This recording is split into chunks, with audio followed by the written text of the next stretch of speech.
Salut, salut, chers combattants, c'est le Bénin de Yingi. Salut, salut à tous.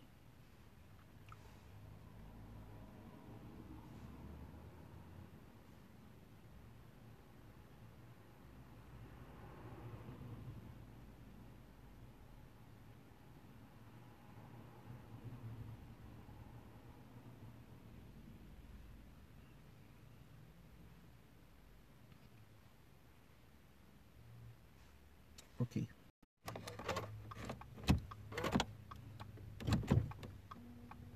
Normal voltage. The Bluetooth device is ready to pair. The Bluetooth device connection is successful. Salut, salut, je suis désolé là parce que petit souci là avec le démarrage. Et n'est-ce pas de Monsieur Biabin Vondo. C'est l'homme qui nous intéresse et son régime. Vous voyez comment un régime est en train de tomber. Vous voyez là où mène la têtutesse en fait. Vous voyez là où mène l'entêtement. On appelle une série d'humiliations. La dernière fois à Paris, c'était devant les écrans de télévision qu'on l'a vu. À maintes reprises. 3 humiliations. La basse. Au niveau de l'hôtel Le Méris. Puis il y avait M. Biya avec Mo Ibrahim lors de ce débat qui pour lui était une occasion de lire une fois de plus un discours. Et maintenant, au Cameroun, en face des autres chefs d'État, durant un sommet de la CEMAC, un sommet pendant lequel M. Biya a à 2 reprises, pas à une reprise,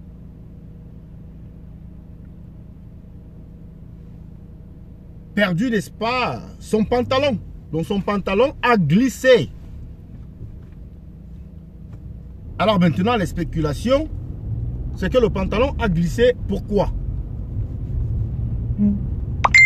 Est-ce la faute du tailleur?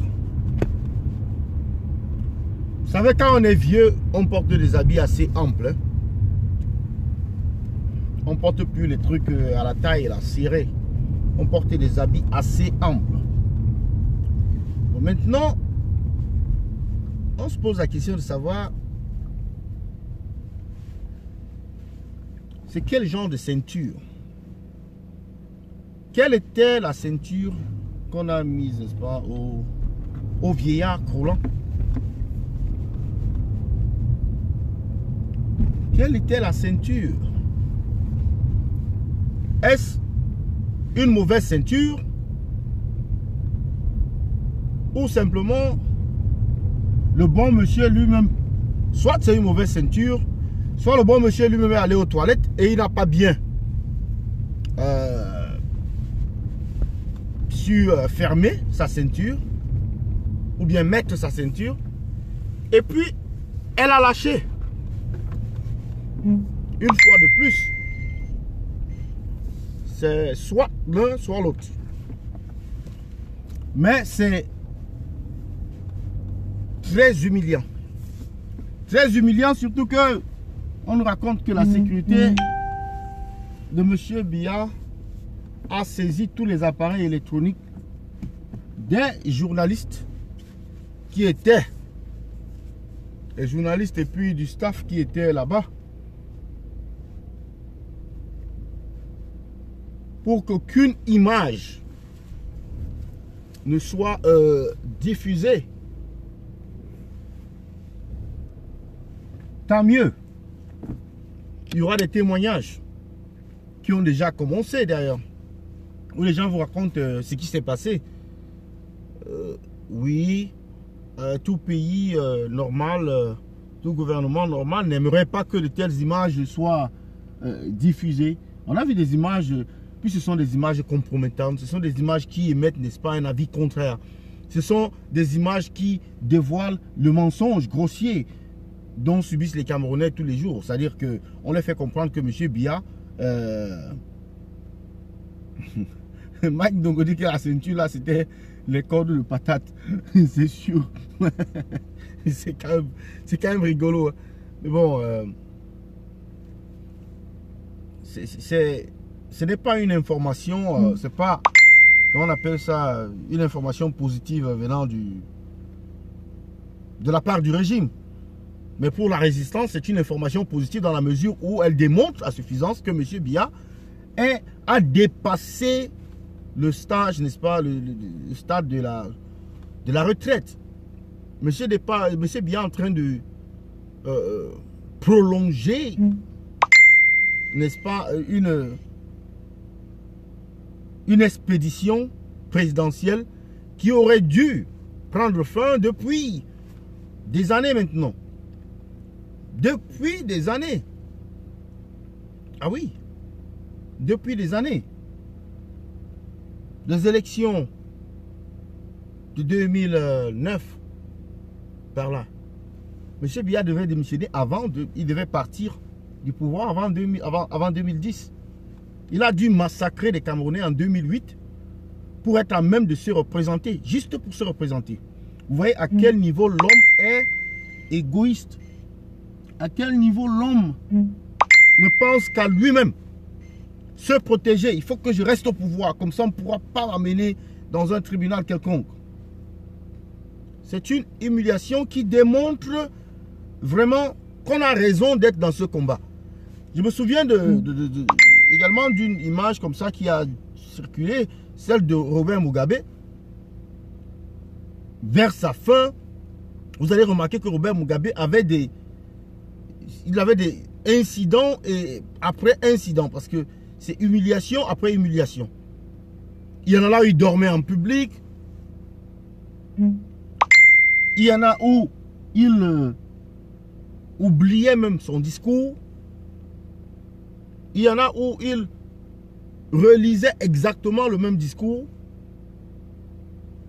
Il y en a où il tombait, il trébuchait. Parce qu'il avait également les problèmes d'escalier comme Paul Biya. Donc M. Biya hier vient d'ajouter un problème à tous les multiples problèmes qu'il avait déjà. Il avait l'Ambazonie. Il nous a démontré qu'il a également Boko Haram, l'anglais, le MRC, la basse, les escaliers et maintenant le pantalon ou la ceinture. Appelez ça comme vous voulez. Donc M. Biya, justement, quand on est vieux, c'est ainsi que ça se passe. On commence à avoir des problèmes de fonctionnement, c'est-à-dire ou de dysfonctionnement. On commence à avoir des dysfonctionnements tels que ce que vous voyez là. Ce n'est rien d'extraordinaire, sauf bien sûr les sardinards qui trouvent cela tout à fait acceptable. Parce qu'ils sont tous nuls, quoi. Comme vous voyez là. Ils sont tous nuls. Donc ils ne peuvent pas se défaire de la seule boussole qu'ils ont. Regardez l'état de leur boussole. Une bande d'abrutis, simplement. Qui sont là pour berner le peuple.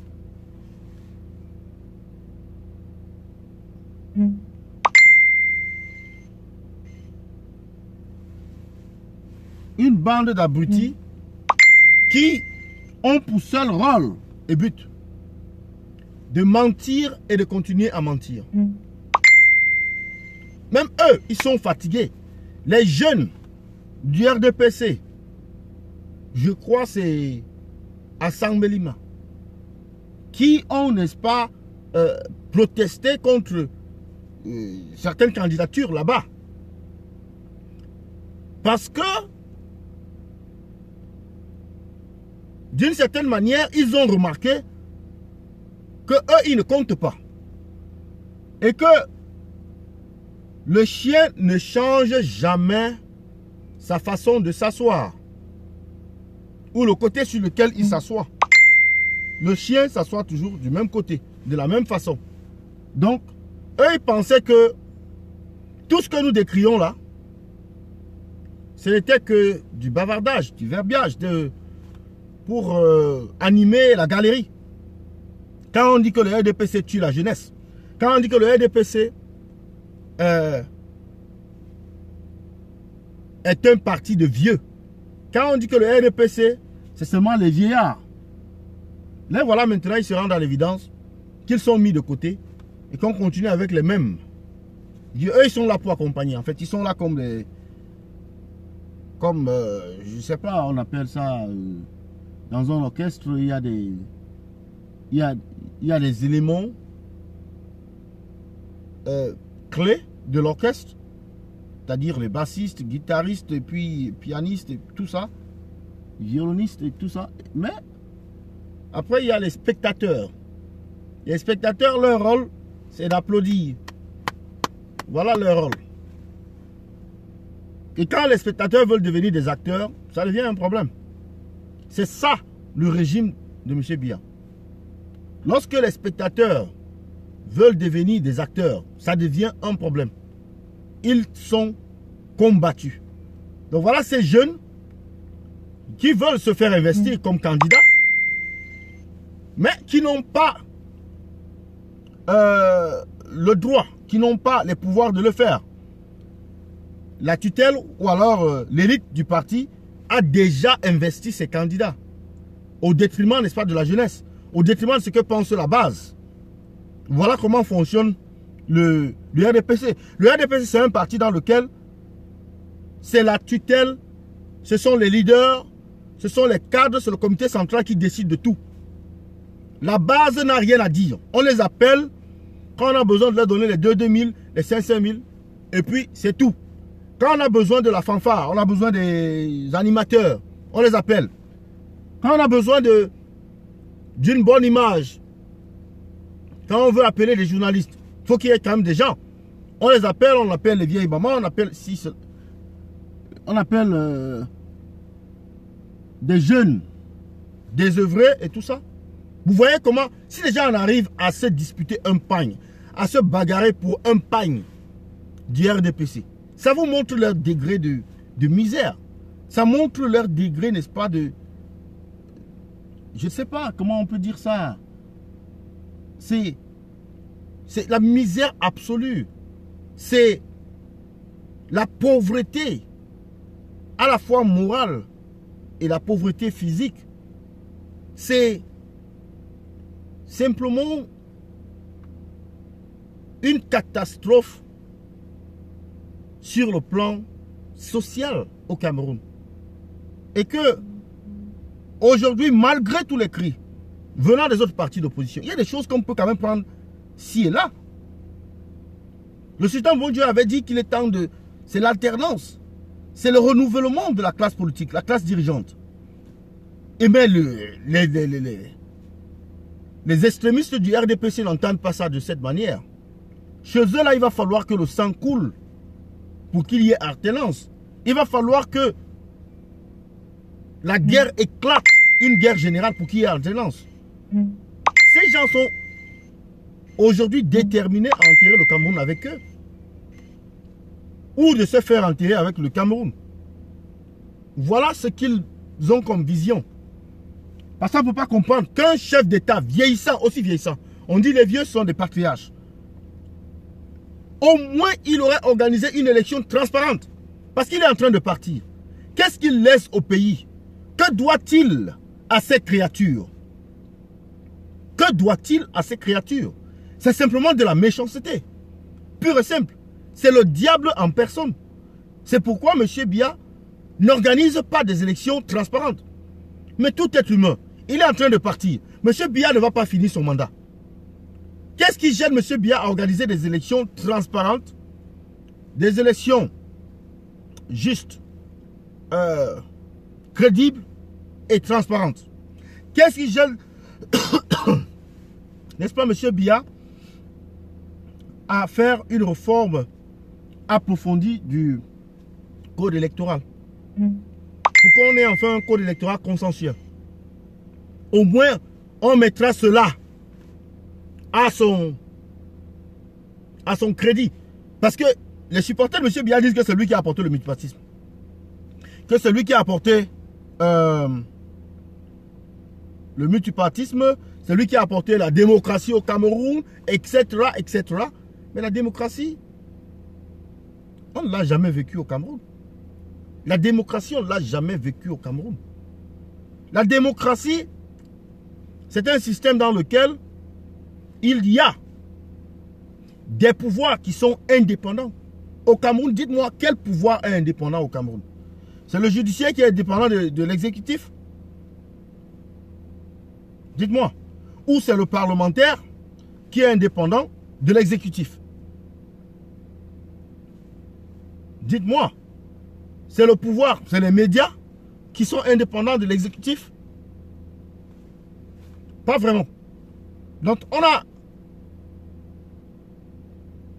tout ce qui ressemble à une dictature ou à un régime totalitaire dans lequel c'est la pensée unique. La preuve, vous l'avez vu depuis la semaine dernière, un plan bien ourdi, n'est-ce pas, pour empêcher systématiquement les membres du MRC de se représenter, c'est-à-dire d'être candidat aux élections à venir. Et comment on le fait? On le fait en amont. Et là encore, ce sont les extrémistes du RDPC qui déploient, n'est-ce pas, leur stratégie. Et la stratégie consiste à utiliser leurs maillons, que sont les préfets, les sous-préfets, les maires RDPC, pour, n'est-ce pas, freiner l'élan des candidats du MRC, pour empêcher les potentiels candidats du MRC de se présenter aux élections. C'est donc cela que vous appelez la démocratie. Voilà là le pouvoir exécutif qui joue un rôle partisan avec des élections qui sont supposées être transparentes, libres et transparentes.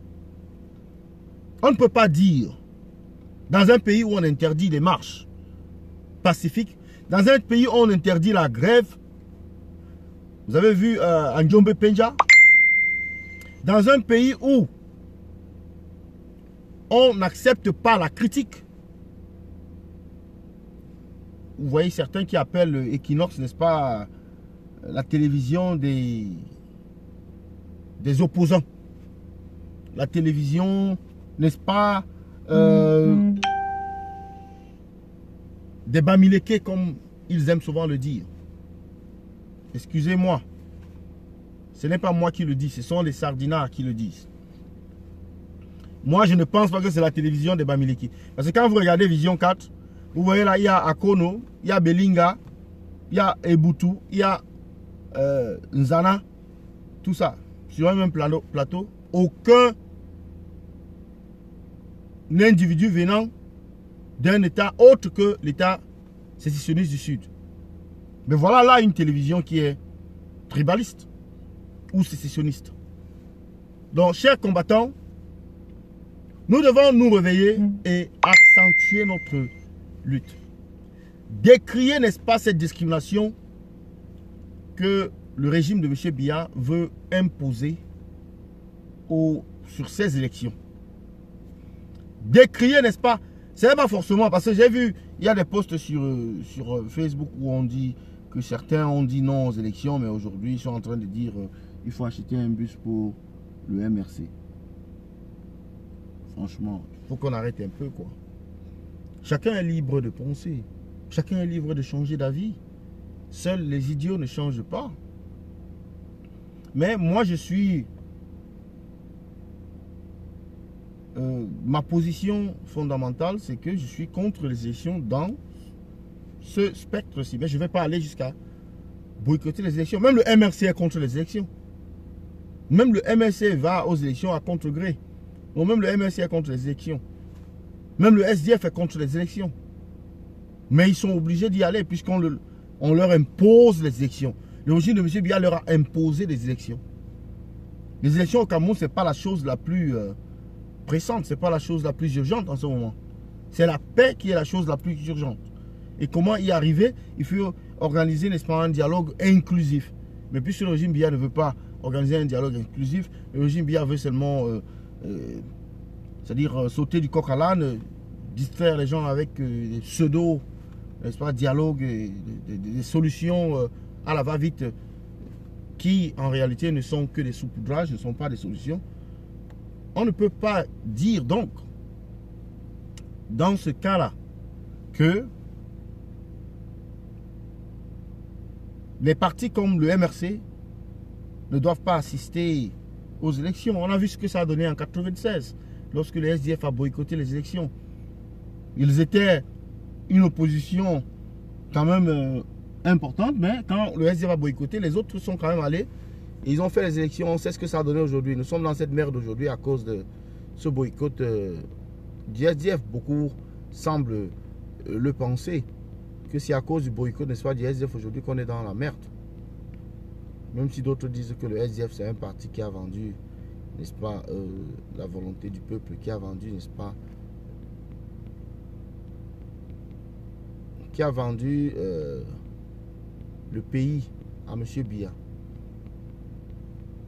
Parce qu'ils n'ont pas protesté contre les résultats de l'élection qu'ils avaient pourtant gagné, nous dit-on. Que faisons-nous? Nous devons continuer, n'est-ce pas, la résistance. Elle paye. Elle paye. Nous devons continuer à exposer, n'est-ce pas, ce régime criminel et barbare. Excusez-moi. Nous devons continuer à exposer ce régime criminel et barbare. Parce que cela paye. Salut Stéphane Gayap. J'ai dit Biya ne réfléchit plus par lui-même. Ils font tout pour laisser Ngongo diriger le pays. Mais ce qui est sûr, il y aura implosion dans l'entourage du satrape. Ça, c'est évident. Ça aura lieu. Cette implosion-là aura lieu. Chacun doit être préparé. Ça va arriver. On n'y peut rien. Donc j'en ai terminé là. Je vais au boulot. Bonne journée à vous. Et à tout à l'heure, sûrement dans la soirée, pour un direct beaucoup plus riche. N'oubliez pas, le rendez-vous, c'est à 18 h aujourd'hui. Sur la page de la base UK, le grand rendez-vous. À ne pas manquer par qui que ce soit. Alors,